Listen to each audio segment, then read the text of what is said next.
Escuchas un podcast de Dixo.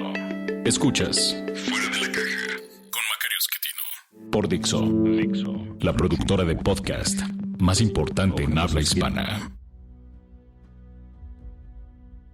Bienvenidos, esto es Fuera de la Caja. Esta es la emisión número 53. Yo soy Macario Esquetino, le agradezco que esté nuevamente en esta emisión del podcast. Y como es número impar, es la emisión 53, nos toca hablar de coyuntura y vamos a hablar del -0. Esta es la frase que dijo algún día el presidente López Obrador. Evidentemente se distrajo, se confundió, cosas normales que pasan cuando uno habla mucho, y probablemente quiso decir un crecimiento bajo, que venía del lado negativo, pero le salió el -0. Y todo el mundo se burla de él, como pues hemos hecho con todos los presidentes desde hace muchísimo tiempo. Yo recuerdo al menos desde Luis Echeverría, al cual se le fueron colgando chistes en cantidad abismal, pues se prestaba para ello, pero todos les ha tocado algo de eso, y ahora le toca al señor López Obrador, y ni modo, pues así es la vida pública. En países que no tienen mecanismos adecuados de intermediación, de resolución de conflictos, de acceso al poder, el chiste es una defensa, y el pueblo mexicano, pues pueblo que ha vivido prácticamente toda su historia sin democracia, se acostumbró a los chistes. El pedacito que tuvimos de democracia de 1997 a 2018 nos permitió encontrar otros mecanismos, pero seguimos sabiendo usar los chistes, entonces pues, hay que hacerlo. Yo confío en que el proceso democrático continúe todavía, y entonces los chistes sirvan, pero pues podamos corregir los errores de los gobiernos sustituyéndolos por otros partidos, otras personas, como pues funciona una democracia. Nunca elige uno a la persona ideal porque esa no existe. Va uno agarrando lo que hay, y pues a veces lo que hay pues no es mucho, ni modo. Pero de lo que me interesa platicar con usted no es de los chistes, ni específicamente del -0, sino del comportamiento de la economía. Estamos en -0, ¿no? Prácticamente. La economía crece al mes de junio, es decir, al segundo trimestre de 2019, exactamente 0. El tamaño del Producto Interno Bruto en junio de 2019 es el mismo que tuvimos en 2018. La diferencia es nada. Le hice el cálculo nomás para decirle, pero es 0.006%, o sea, nada. Entonces, ¿por qué está ahí? Porque tuvimos suerte, la verdad, podría ser peor. La caída que se reflejó de octubre a marzo, afortunadamente durante los meses de abril, mayo y junio, se estabilizó.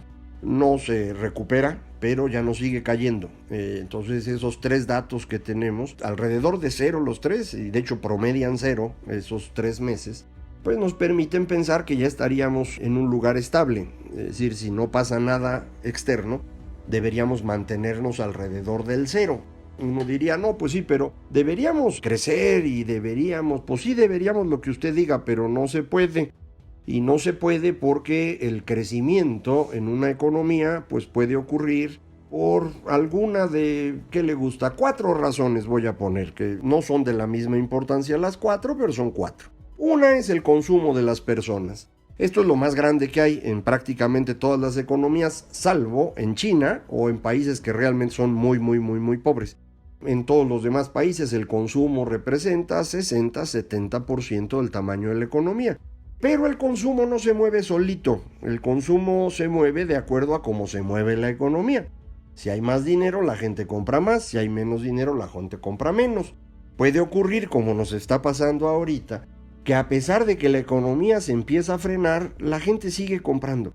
Y esto es lo que permite que la caída no sea tan grande. Pero no es algo que pueda dinamizar la economía hacia adelante por mucho tiempo. Lo puede hacer por unos pocos trimestres, y creo que ahorita ya ha dado bastante de lo que podía dar. La segunda fuente de crecimiento es la inversión, el gasto que hacen empresas para producir más en el futuro y personas en bienes de consumo duradero. Una televisión, un refrigerador, un aparato electrodoméstico es una inversión, es algo que va a durar varios años. Un automóvil también lo es, aunque es una inversión que se gasta más rápido.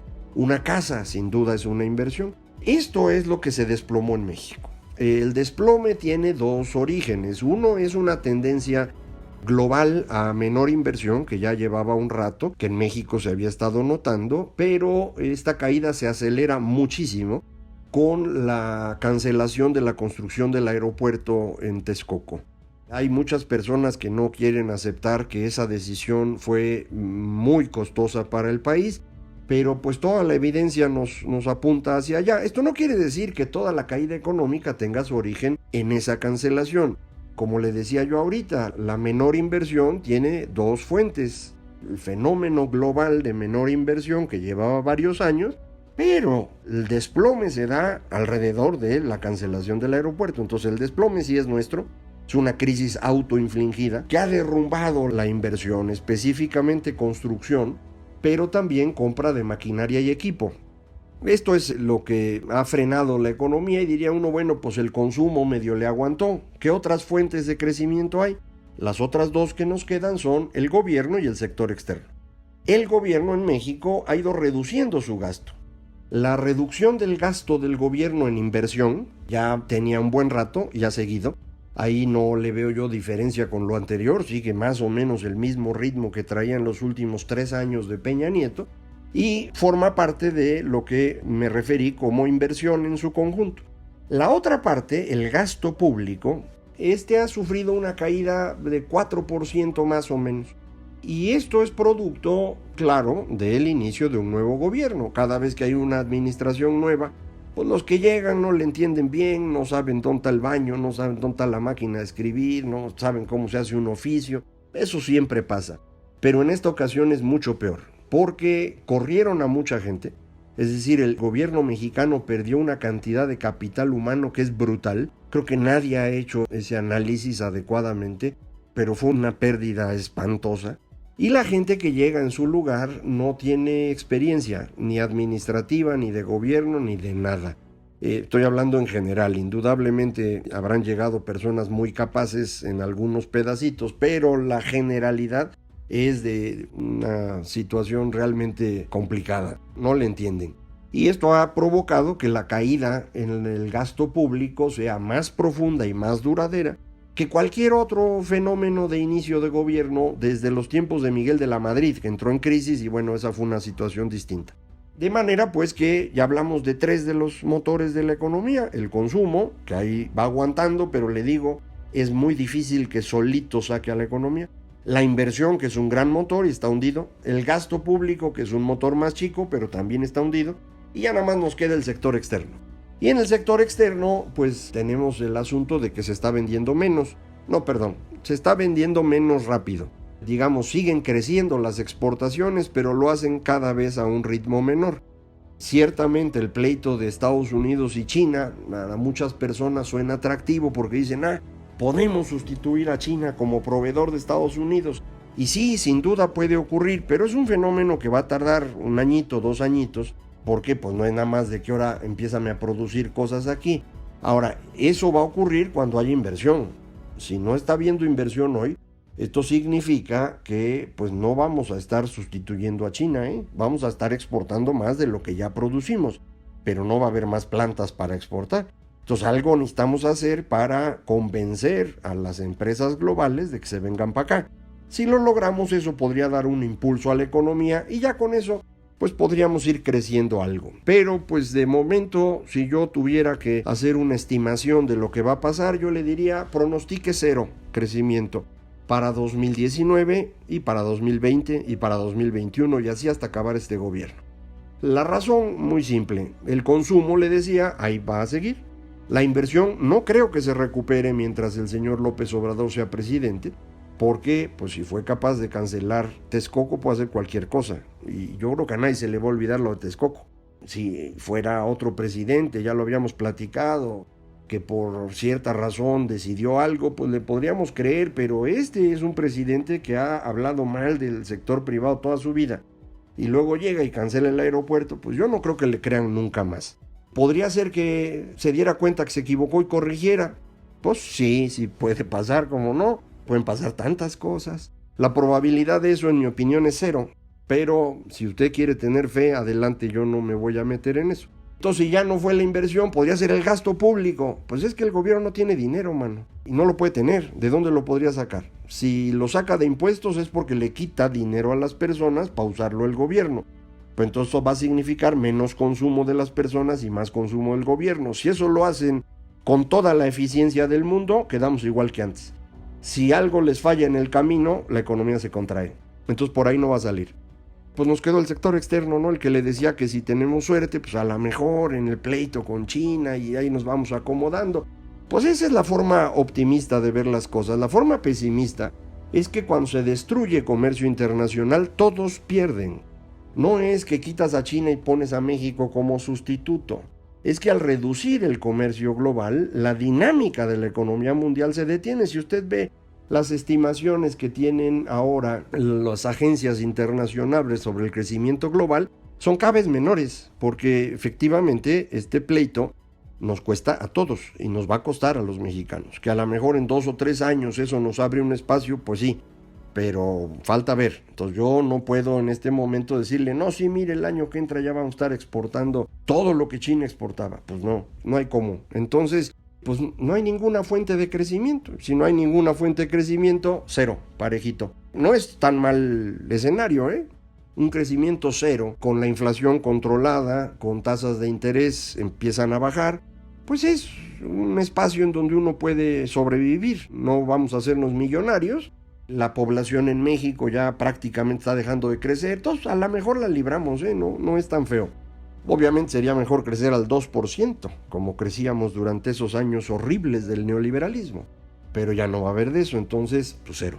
Algunos dicen, oiga, pero es que el presidente dijo que íbamos a crecer al 4%. Pues sí, pero no se va a poder, no hay manera. No quiero ser muy molesto con esto, pero no existe ninguna razón. El único camino disponible sería que el gobierno mexicano decidiera endeudarse.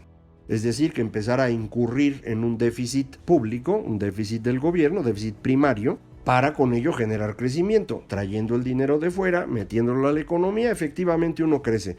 Esto tiene el defecto de que al incrementar la deuda van subiendo las tasas de interés. Por lo mismo, muy probablemente empezaríamos a tener un ajuste del tipo de cambio y esto eventualmente se notaría en los precios. Entonces sería un crecimiento no de 0, sino de 2%, con un poco más de inflación, un poco más de tasa de interés y un poco más de depreciación del tipo de cambio año tras año. Esto lo podemos hacer 2 o 3 años sin riesgo mayor, pero otra vez con un presidente que se enfrenta al sector privado, que cancela obras. Este endeudamiento puede ser interpretado por las calificadoras como un riesgo, y al calificarlo como un riesgo van a reducir la calificación de México, y en ese caso pues quedaríamos en esto que se llama bono basura. No es exactamente basura, es simplemente que deja de tener la calificación máxima, y al no tener la calificación máxima, muchos fondos de inversión no pueden quedarse en México, y entonces habría un ajuste cambiario.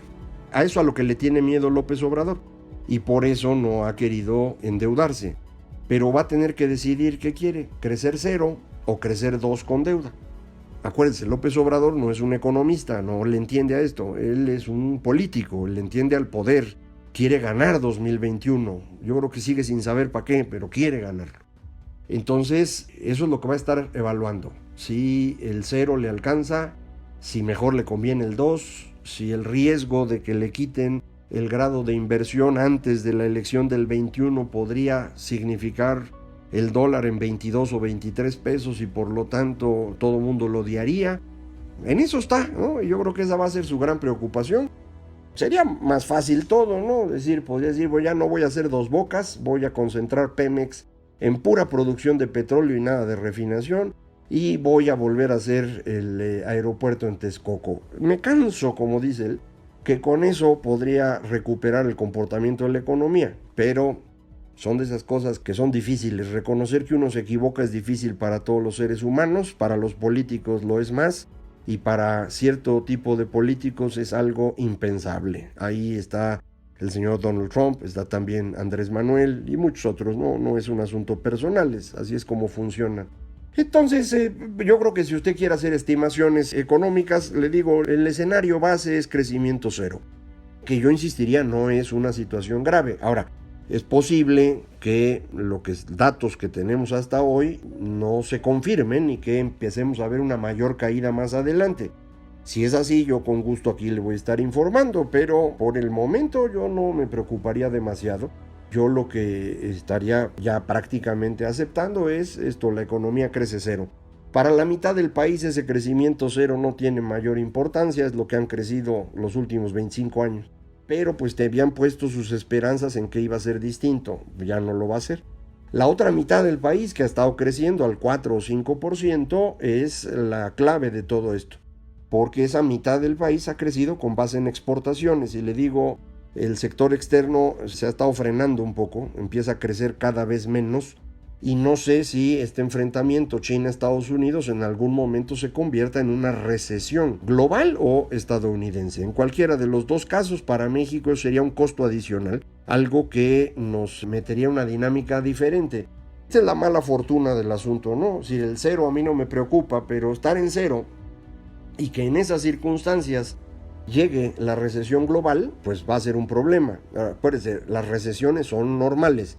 Cada cierto tiempo la economía tiene una caída y luego se recupera, y así son ciclos económicos que tradicionalmente duraban 6-7 años de expansión y luego un año de recesión, y otra vez 7 años de expansión, 1 de recesión, más o menos así íbamos. A partir de los años fines de los 80, las expansiones crecieron y fueron de más de 10 años.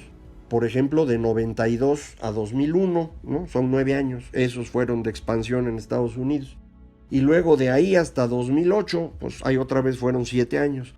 Y luego de 2009 para acá, pues ya van 10. Entonces, pues ya nos estaría tocando la recesión, ¿no? Tal vez debió haber ocurrido un poco antes y se pospuso con la reducción de impuestos del señor Trump, que permitió que los ricos en Estados Unidos tuvieran un poco más de dinero, gastaran más y la economía se mantuvo. Esto es una posibilidad, pero ya en este momento pues todas las señales apuntan a que va a haber una caída, no una crisis como 2008, una recesión normal, de esas que pasan cada 7 o cada 10 años. ¿Por qué sabemos que puede ocurrir? Bueno, muchas personas consideran que el mejor indicador adelantado de una recesión es cuando se invierte la curva de rendimiento de los bonos. Los bonos que emiten los gobiernos de los países son de distintos periodos o distintas maduraciones, como dicen ellos. A 1 mes, a 3 meses, a 1 año, a 2 años, a 10 años, a 30 años. Así como nosotros tenemos los CETES, ¿no? De 1 mes, de 3 meses, de 1 año. Y luego tenemos los bondes, los bonos de desarrollo a 30 años.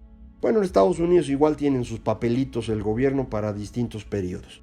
Lo normal es que mientras más largo sea el plazo del bono, la tasa de interés que paga sea un poco más alta, para compensar el que uno pierde liquidez durante mucho tiempo. Eso es lo normal. Cuando de pronto ocurre que el bono de corto plazo da más rendimiento que el bono de largo plazo, es que la gente está espantada y no quiere colocar su dinero a largo plazo, lo quiere lo más cerca posible. Eso significa que está temiendo una recesión.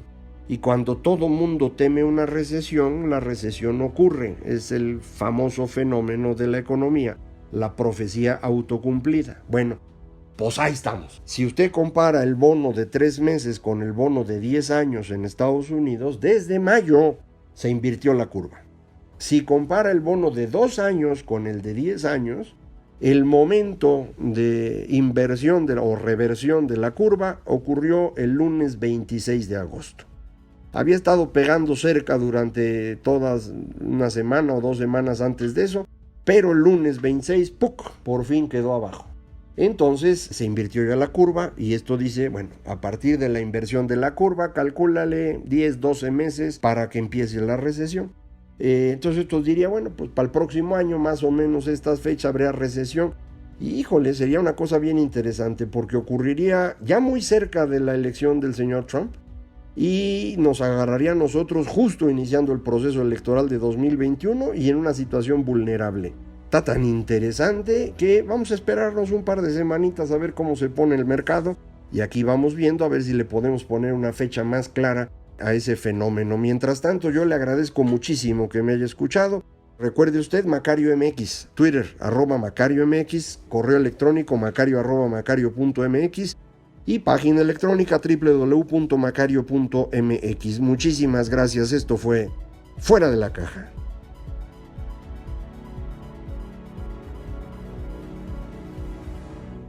Dixo presentó Fuera de la Caja